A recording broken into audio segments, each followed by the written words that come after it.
tale well calculated to keep you in suspense.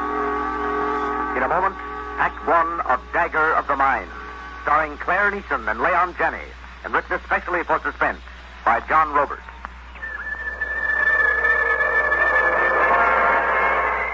In my dream, I was lost on a dark road, Dr. Rondo.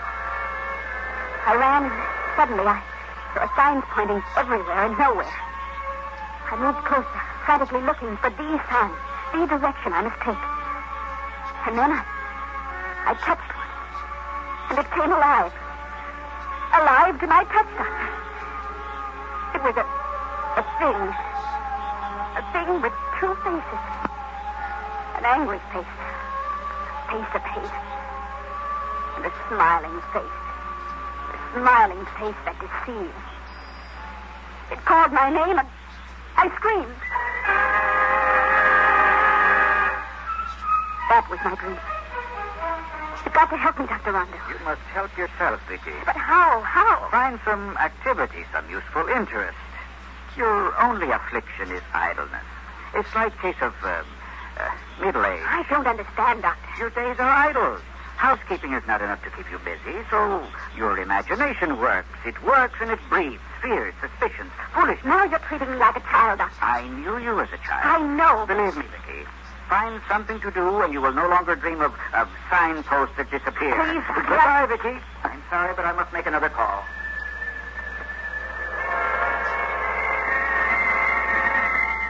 Evasions and lies. Lies, as if I were a child. But I understood my dream. The thing with two faces was Walter. My husband. Walter mocking me. Two-faced Walter. Hating me behind his hypocritical smile.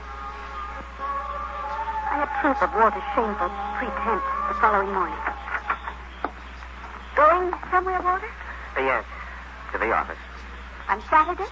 The new sales campaign has us all on the jump. We have theater tickets for tonight. I'll have dinner ready early. Theater tickets? Oh, I'd forgotten.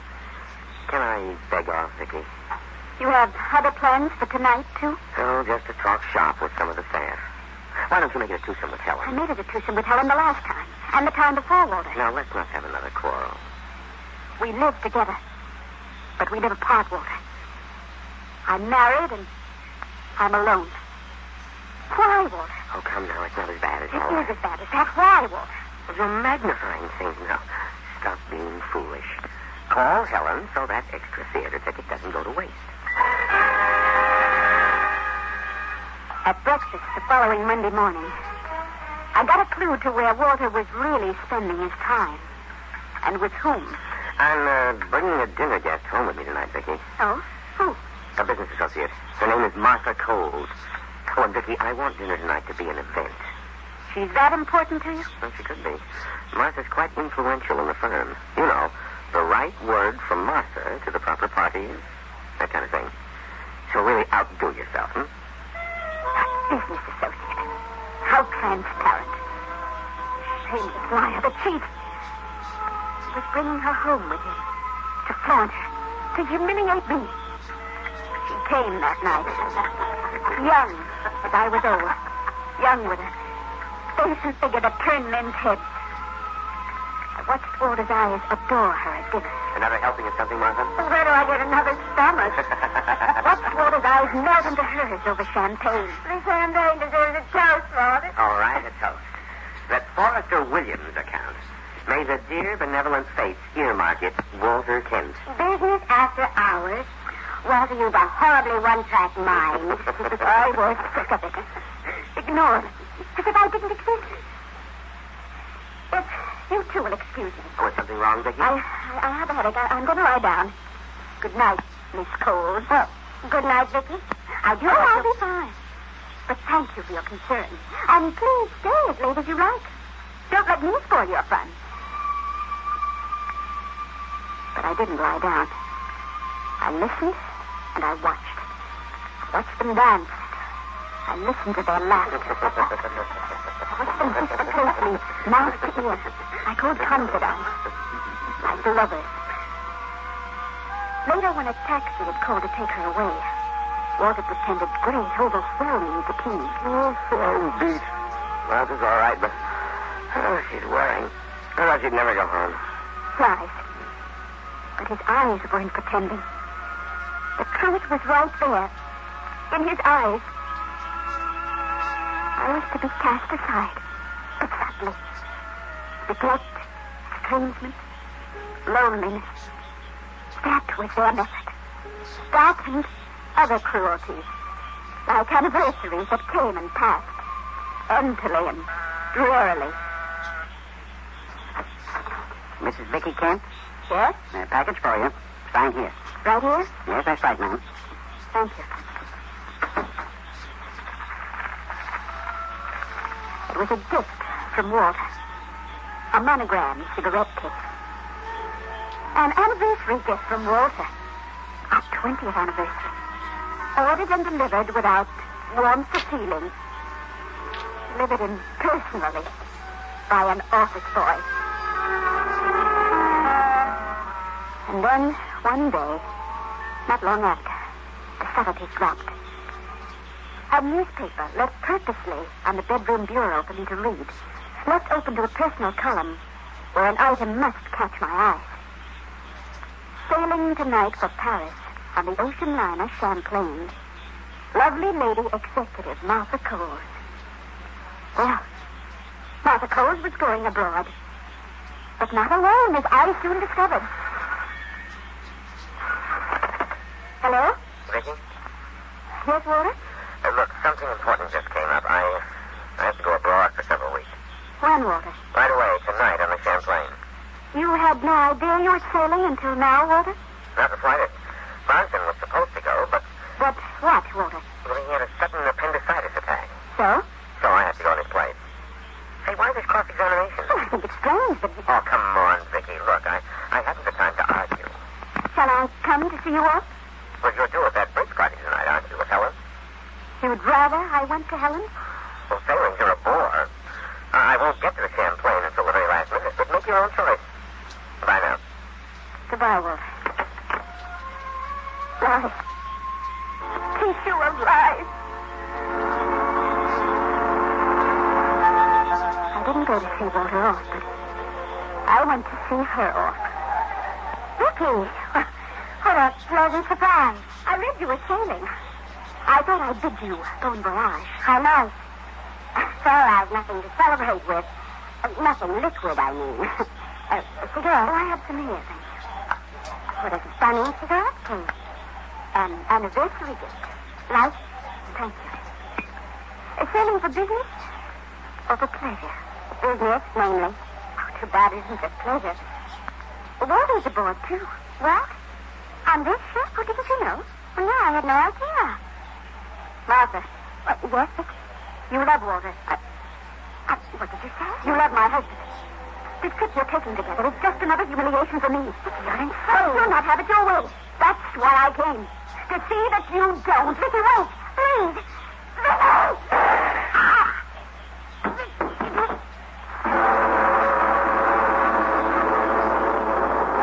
She lay at my feet. The bullet had been lost in the noises and the straw farewells. I went home, feeling freer than I had felt for so long. The weight in my heart wasn't hard to bear now. I'd murdered Martha Coles. But it wasn't murder. It was justice. Martha Coles was dead now. Sacred things could remain sacred. I'd killed, but I had no guilt. No guilt at all. Vicky? What? Vicky, are you still awake? Walter? Hello. Surprise. Yes, of course. The Champlain? Sailed its merry way without me. Well, how come? Bronson evidently was just imagining his appendicitis attack. Casual, Walter, about Martha Coles. You were close. Huh? In business, honey. Close? Frankly, Vicky, in all respect to the dead, she was an important woman, yes, but a frightful bore. A liar. The artful, hypocritical liar. 2 days later, over breakfast, Walter really began his amphibious persecution of me. According to the newspaper, Turner is being remarkably reticent about the Martha Coles murder. Reticent, Walter? Still 48 hours now, but no statement. It certainly means something. Why should that mean something, Walter? When he's at a complete loss, Turner runs off at the mouth. He bombards the press with releases. But when he's really got a clue, Turner clams up. Gets very non-committal. But suppose there is no clue. Oh, there always is, you can be sure. Some chance passerby who saw the murderer come or go, or an incriminating article lost or overlooked in the panic of escape. There's always something. The trick is to find it. Did Walter suspect me? This incessant talk about Turner, dinning in my ears, catching at my throat. Was it deliberate? Was it... Or was a clue? Could there be a clue? A chance passerby who knew me? No, I'd worn a veil. Something lost or overlooked. But what? Not my hat or gloves or handbag. I must remember this. I'd stood just inside the cabin door just to accuse, just to destroy, just to smoke a cigarette. And then just to smoke. A cigarette case.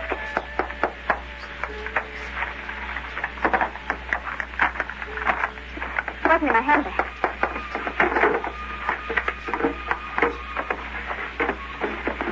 Or in my bureau. Or anywhere. Not anywhere.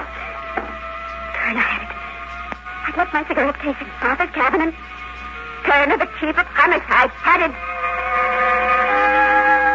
And Walter knew everything. About the cigarette case, Turner, me, Walter knew. But was playing cat and mouse, letting me suffer. A long, dreary evening. We sat across from each other in the parlor. We sat in silence. And he punished me. Vicky. Yes, Walter? I saw Helen this morning. Helen? She said she missed you at that bridge party the other night. The other night? You forgotten? No, that was the sale. The same night Martha... Oh, I decided I was tired of bridge. Find something better to do? I asked, did you find something better to do? Yes. Something much better. What, the movies? Yes, the movies. Oh, what picture did you see? Oh, something I don't remember. Oh, why this Inquisition, Walter? Inquisition? Vicky, are you feeling all right? Questioning me artfully, like a detective. Questions, punishing me, night and day. At night in the parlor and in the morning at breakfast. More coffee, please, Vicky. Aren't you breakfasting? No. That's every morning for a week now. No breakfast. Aren't you overdoing the dieting? I'm slender. My measurements haven't changed in 20 years. I haven't added 1 ounce. But you see me as obese. What? Hey, hold on a minute. I'm wrinkly. Crow's feet here, around the eyes. But I can't help that. You're really in the dumps. I had no idea. Well, by the way, it isn't crow's feet, definitely not. They're smile wrinkles, and very attractive. You were all smiles once. What's happened to that girl? Where'd she go? She died. Of neglect. That once of love, she withered away. Without the warmth? Oh, I get it. That crack was aimed at me. The unfeeling husband, the insensitive, self-glutting brute. How you try to make that characterization fit. You really got me built to villain's side. Stop it. I can't stand any more of your pretense. Or I can't stand any more of it. If you can possibly calm down so we can talk, get things straight. All right. Some other time. No. Not some other time. Now. We'll talk now, Walter. And no more lies. Lies? I can't remember a time or occasion. Why in the name of Hannah would I ever want to lie to you? I warned you. No more lies, Walter. Vicky, put that gun away. You were in love with Martha Coles. I what? You were in love with Martha Coles. Vicky, that's crazy. Now put that gun You down. loved her. You'll never forget her. Now confess. You're insane, Stark. Walter. I can't stand being lied to anymore. Confess to an insane idea. I'd have to... Vicky, you're Vicky.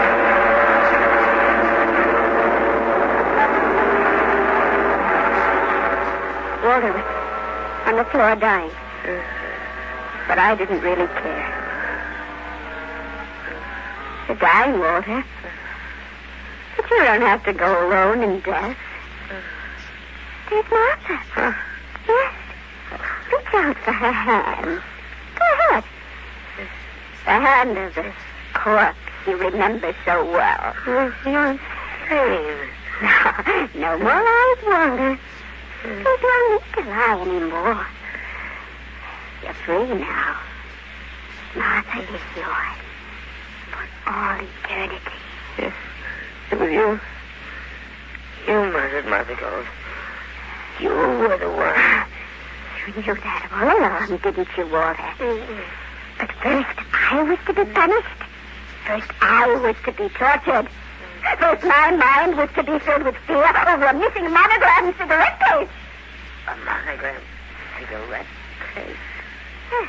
Oh, The gift for 20 years of marriage. Presented to me tenderly by an office boy. That was the clue I left in Martha's cabin. There's always a clue, isn't there, Walter? Your cigarette case is in my coat pocket. I'll see. Your coat pocket? I took it to have work done on it. Work done on it? Work done on it? What work done on it, Walter? What work? Diamonds. Cut rubies set in it. And an inscription. To my dear wife on our 20th anniversary. Oh, Vicky. See how wrong you were. How wrong you were about everything.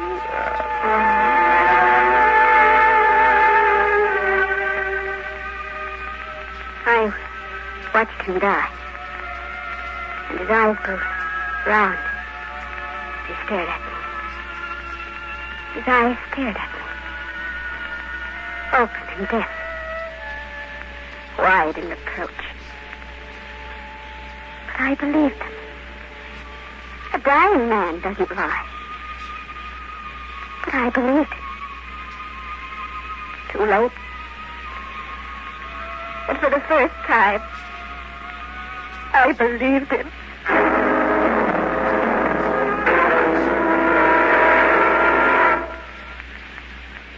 Suspense.